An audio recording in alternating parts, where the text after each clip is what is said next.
Diaphragmatic breathing, belly breathing, sounds too simple to matter. But if you sit hunched most of the day, there's a good chance your neck has quietly taken over part of your breathing. And this is how you hand the job back. Your diaphragm is the engine of breathing. Hunched sitting cramps it, so your body compensates with shallow chest breaths, powered partly by the scalenes and other neck muscles.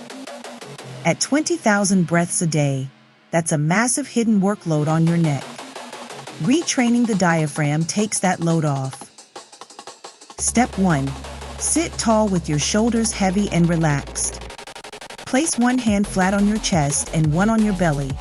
They're your sensors for what's actually moving. Step 2. Inhale slowly through your nose and send the breath low. Your belly hand should rise while the chest hand stays almost still. Don't force the belly outward, just let the breath expand it. Step 3. Exhale gently through your mouth, a little longer than you breathed in, and feel your ribs settle and your shoulders drop. That longer exhale is what tells your nervous system to stand down. 3 mistakes. Don't push your belly out like a party trick. The movement comes from the breath, not the abs. Don't let your shoulders creep up as you inhale. If they rise, the neck is still doing the work.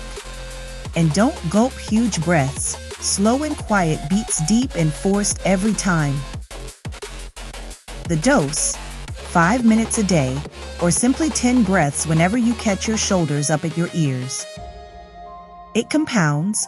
The more your diaphragm does by default, the less your neck volunteers.